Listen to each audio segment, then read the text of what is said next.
Hello friends, बी R travel टेल्समध्ये आपलं स्वागत आहे. मित्रांनो, आज आपण आलेलो आहोत पुण्यातल्या एका अत्यंत प्रेरणादायी आणि ऐतिहासिक ठिकाणी, म्हणजे डॉक्टर बाबासाहेब आंबेडकर संग्रहालय सिम्बॉयसिस विद्यापीठाच्या कॅम्पसमध्ये. तर मित्रांनो, चला बघूया डॉक्टर बाबासाहेब आंबेडकर संग्रहालय हे पुण्यातील सिम्बॉयसिस संस्थेच्या सुंदर आणि निसर्गरम्य कॅम्पसमध्ये वसलेले आहे. हे संग्रहालय 14 एप्रिल 1997 रोजी डॉक्टर बाबासाहेब आंबेडकर यांच्या जयंती दिनानिमित्त लोकांसाठी खुले करण्यात आलेले आहे. तर मित्रांनो, आपण इकडे एंट्री केलेली आहे. एंट्रीसाठी 50 रुपये तिकीट आहे. आता तुम्ही इथे बघू शकता, ही प्रेरणाभूमी म्हणून इथे फेमस आहे. प्रेरणाभूमी हे स्थान आहे. इथे वेगवेगळ्या प्रकारचे बाबासाहेबांच्या जीवनामधले जे इव्हेंट आहेत, जे त्यांचं सोशल वर्क आहे, ते इथे रेखाटण्यात आलेलं आहे. खूप अतिशय सुंदर पद्धतीने इथे मांडणी केलेली आहे. तुम्ही बघू शकता. महाडचा चौदार तळ्याचा सत्याग्रह असू द्या किंवा पुणे पॅक्ट असू द्या, तुम्ही बघू शकता. संविधान निर्मितीचा संविधान बाबासाहेबांनी जेव्हा हँडओव्हर केलं 26 नोव्हेंबर 1950 रोजी. त्यानंतर पुणे करार तुम्ही बघू शकता. इथे माहिती दिली आहे. पुणे करार ज्यावेळी झाला त्यावेळीचे क्षण तुम्ही बघू शकता. इथे अतिशय छान पद्धतीने तयार करण्यात आलेलं आहे. बाबासाहेबांच्या जीवनातील अत्यंत महत्त्वाच्या घडामोडी आहेत या.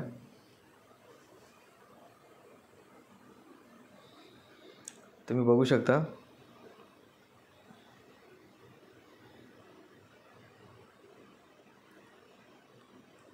आता हे तुम्ही बघू शकता. डॉक्टर बाबासाहेब आंबेडकरचा शपथविधी, कायदेमंत्री म्हणून जो शपथविधी बाबासाहेबांनी घेतला होता ते तुम्ही इथे बघू शकता.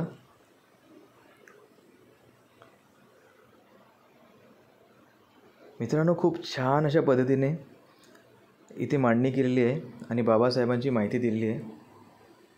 आणि तुम्ही बघू शकता दीक्षाभूमी, धर्मांतर.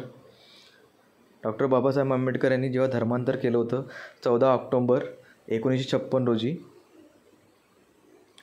आणि इतर सोशल वर्कर जे आहेत, सामाजिक क्षेत्रामधले महामानव जे आहेत, त्यांचे पण चित्र इथे लावण्यात आलेले आहे. तुम्ही बघू शकता मित्रांनो, हा बाहेरचा परिसर तुम्हाला दाखवत आहे मी. आणि ते तुम्ही बघू शकता. आता आपण जात आहोत मेन संग्रहालयामध्ये.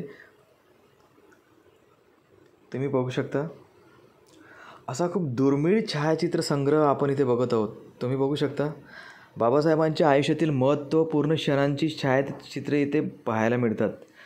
शिक्षणासाठी केलेली धडपड, संविधान निर्मितीतील योगदान आणि त्यांच्या सामाजिक चळवळीचे अनेक क्षण इथे संग्रहित आहेत. तुम्ही बघू शकता. खूप छान पद्धतीने अशी दोन्ही साईडला मांडणी केलेली आहे आणि वरती फोटो दिलेला आहे आणि त्याखाली डिस्क्रिप्शन दिलेलं आहे. खूप छान पद्धतीने मांडणी करण्यात आलेली आहे. मित्रांनो, तुम्ही कधी पुण्याला आलात तर कृपया या ठिकाणी भेट द्या. खूप प्रेरणादायी ठिकाण आहे. आता तुम्ही बघू शकता बाबासाहेबांच्या वैयक्तिक वापरातील वस्तू तुम्ही बघू शकता. वापरलेली खुर्ची बघू शकता. बाबासाहेबांचं टेबल बघू शकता तुम्ही. तर तुम्ही बघू शकता बाबासाहेबांची खुर्ची बघू शकता तुम्ही. आता आपण बाकीच्या पण वस्तू बघू. तुम्ही बघू शकता ही आराम खुर्ची आहे. बाबासाहेबांना जेव्हा पाठीचा त्रास होता त्यामुळे ते या प्रकारची खुर्ची वापरत होते. तुम्ही बघू शकता खूपच ऐतिहासिक वस्तू इथे ठेवलेल्या आहेत. बाबासाहेबच्या वापरात जेव्हा ते फॉरेनला जायचे तर त्यांच्या ज्या सुटकेस आहेत मोठ्या मोठ्या, ते तुम्ही बघू शकता. बाबासाहेबांचं कबोर्ड बघू शकता. आतमधले बुक्स बघू शकता. बाबासाहेबांचे कपडे बघू शकता. बाबासाहेबांचा पलंग तुम्ही बघू शकता.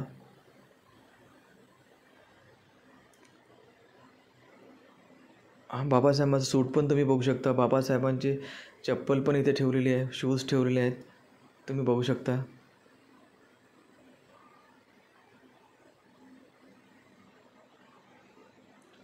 मित्रांनो, खूपच तुम्ही आता हे पण बघू शकता. तुम्ही बघा, एक छोटासा कूलर ठेवलेला आहे. एक खुर्ची ठेवलेली आहे आणि डायनिंग टेबल. सगळ्यात महत्त्वाची गोष्ट म्हणजे डायनिंग टेबल. बाबासाहेबांना डायनिंग टेबलवर जेवण करण्यास खूप आवडत असे. ते नेहमी डायनिंग टेबलवरच जेवायचे. तुम्ही बघू शकता देवाची भांडी, डायनिंग टेबल, ताट, प्लेट, वाट्या, खूप साऱ्या वस्तू इथे संग्रहित केलेल्या आहेत.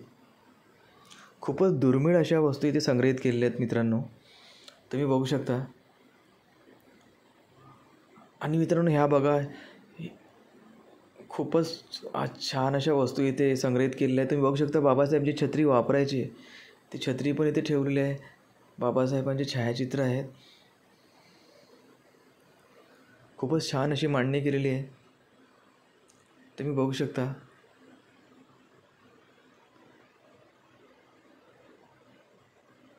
तर मित्रांनो तुम्ही बघू शकता.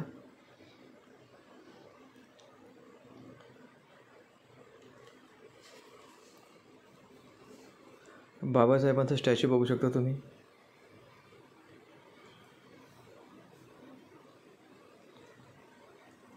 आता आपण तो वरती जाऊया. इथे बाबासाहेबांच्या दैनंदिन जीवनातील आणखी ज्या गोष्टी होत्या त्या पण इथे ठेवण्यात आलेल्या आहे. बघा तुम्ही भारतरत्नाचं जे चिन्ह होतं ते तिथे लावण्यात आलं होतं.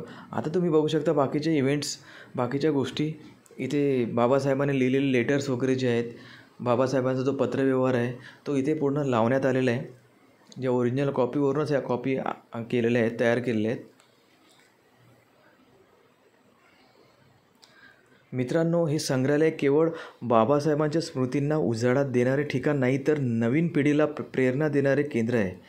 शिक्षण, समता, बंधुता आणि सामाजिक न्याय यांचे महत्त्व अगदी जवळून अनुभवता येते.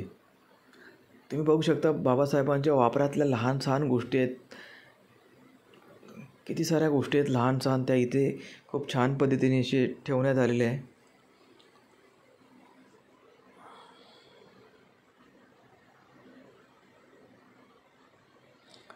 मित्रांनो तुम्ही बघू शकता हे बाबासाहेबांचं सामान आहे.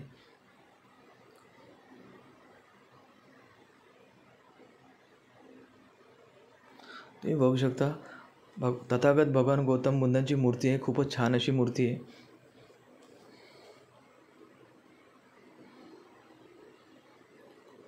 तुम्ही बघू शकता दैनंदिन जीवनातलं सामान त्यांचं इथे ठेवण्यात आलेलं आहे आणि छायाचित्र पण आहेत.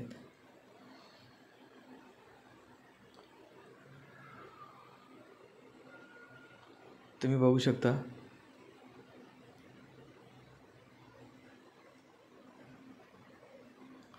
बाबासाहेबांच्या स्वतःच्या हँडरायटिंगमधले पत्रे पण इथे लावण्यात आलेले आहेत.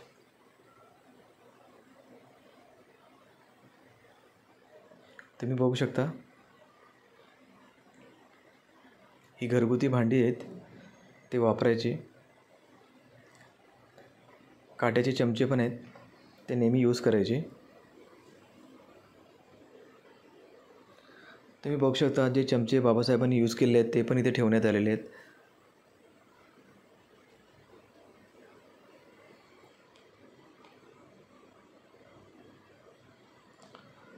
मित्रांनो आता इथे पुस्तकं पण तुम्हाला मिळतील.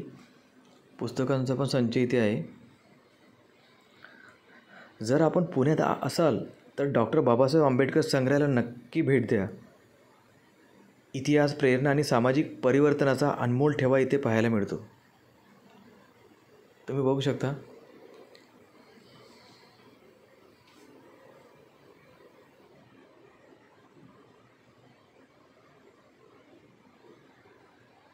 मित्रांनो तुम्ही अजूनपर्यंत माझ्या चॅनलला सबस्क्राईब केलं नसेल तर कृपया सबस्क्राईब करा.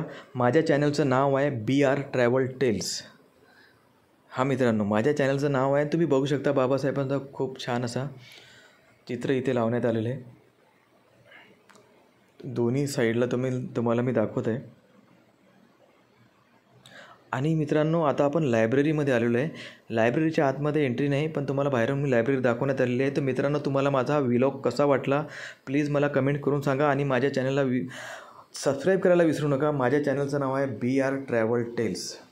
BR travel tales. मित्रांनो तुम्ही पुण्याला आला असेल तर नक्की भेट द्या. डॉक्टर बाबासाहेब आंबेडकर स्मारक, सिम्बॉयसिस, पुणे.